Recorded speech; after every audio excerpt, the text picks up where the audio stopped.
Dum da dum da dum da dum da da da. Dum da dum da dum da dum da da da. Welcome back. This is Nero the Sane once again, and here I'm playing as Scotland on the grassy plains of nowhere in particular.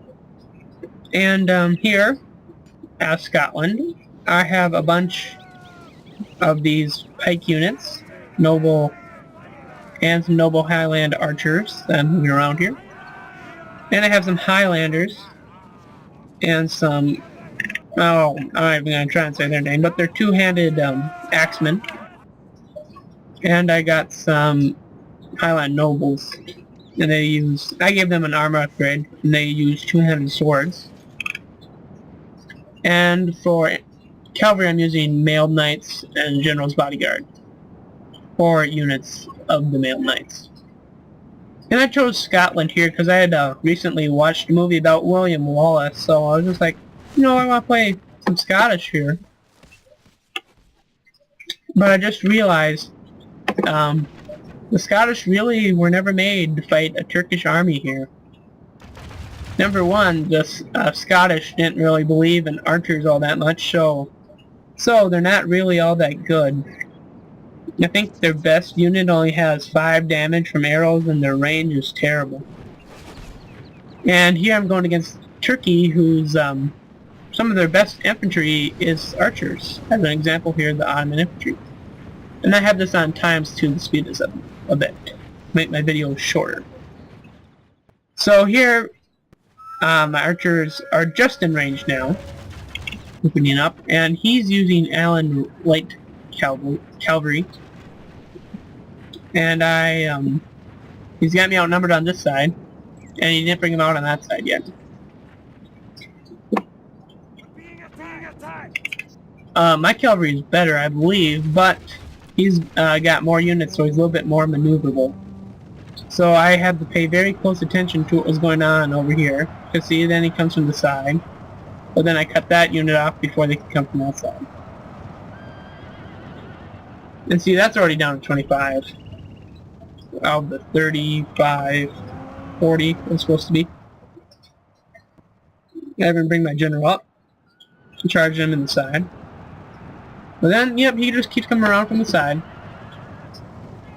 So just running back and forth here. My general taking on 2 units here. The mailed knights taking on 2. This was the main engagement going on. This took a lot of our energy for all of us, just keeping track of the units here. I even brought in another unit of mailed knights from that side.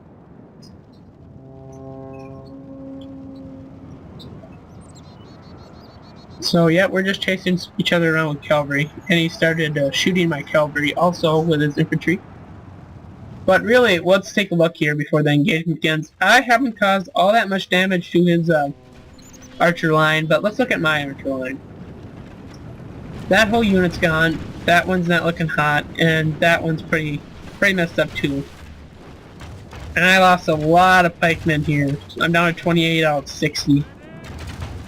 So I really wasn't winning the archer engagement, so I just went and sent all my infantry forward. And I did manage to rout a unit of his cavalry there. But he still has plenty left.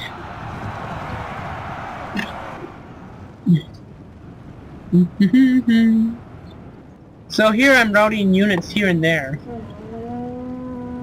But he did get a blob together, and then my units were kind of divided out, so I wasn't ready to meet this. He didn't have all that good. It was just Sacker and Spear militia mainly. But with his cavalry so fast as they were, they just left mine in the dust after chasing them, and then they could come behind and waste a unit of infantry and then run away. So he didn't have to win the infantry battle. He just needed to hold it long enough for this cavalry to come in and support. And Turkey is also one of those wonderful factions who gets naphtha, or naphtha, or however you say it.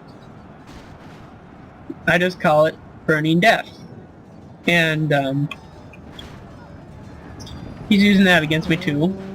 And I lost another 2 units there.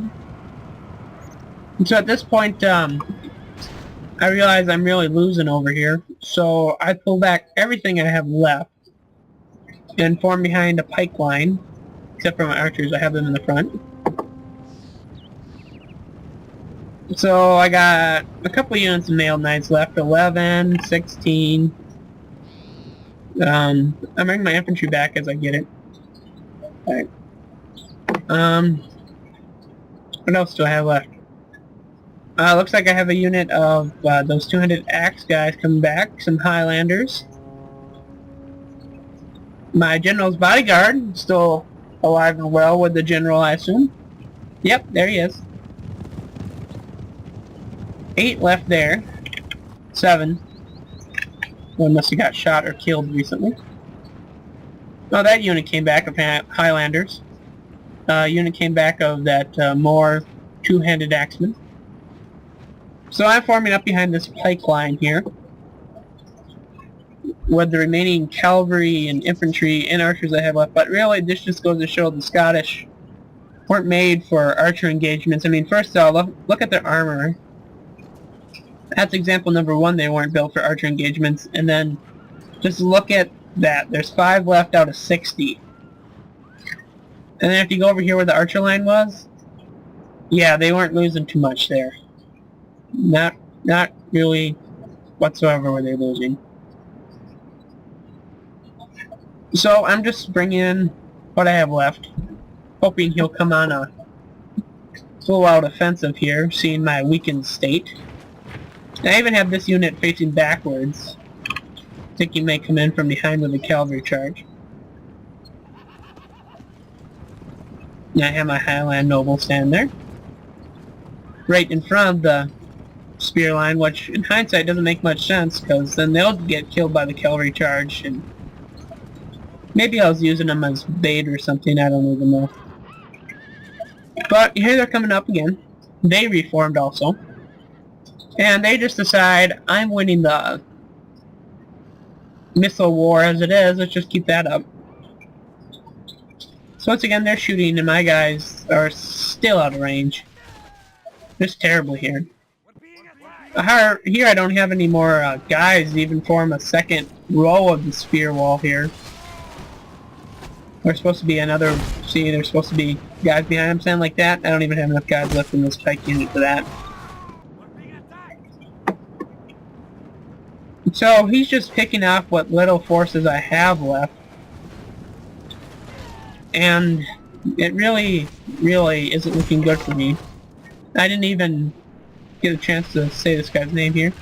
Oh, this is Seleucus. I believe I fought him before. And if memory serves me right, I think I lost against him. I don't know. Maybe you know if you've been watching my videos. And this is my 21st battle online. I don't think I mentioned that either. So here I brought my archers up, and that was the end of my archers, really. Right there. I think I finally decided to bring my cavalry up, but it just happened so fast. I didn't have time to get up there and help. So there I've lost even more troops, except that unit of Highland Noble archers comes back. Good for them, there's 21 left.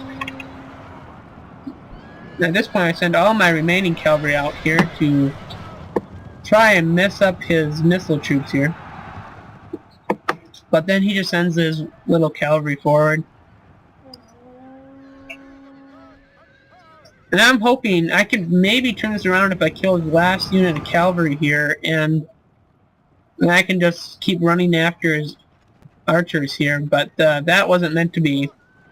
I lost my cavalry here. He still has 2 units left. Well, 1 really. That just has 1 guy left.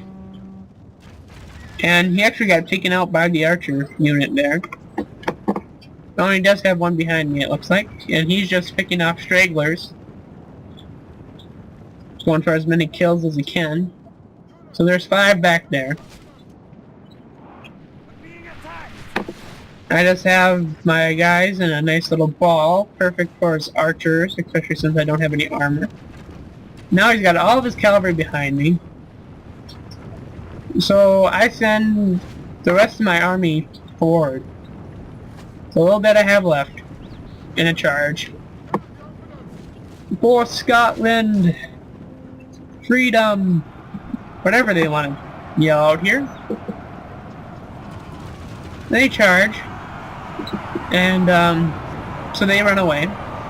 They want to live. So then I charge right into the infantry line here. And my guys run away. And get hit by naphtha. And that was really the end of me right there. For some reason I forgot this unit back here of these 10 Highland pikemen. So they're the last unit I have left. I really should just amend defeat here instead of dragging this out, but I didn't. I have 10 Highland pikemen left forming spear wall. And here's what he does. He's just having some fun here. He brings his naphtha guys up as 2 units, and he doesn't even engage these. That's how the battle ends. My 10 naphtha get taken down to 2 in about 2 seconds. So this was a clear defeat for me. I lost 890 to his 299. But thank you for watching. Hope you keep watching.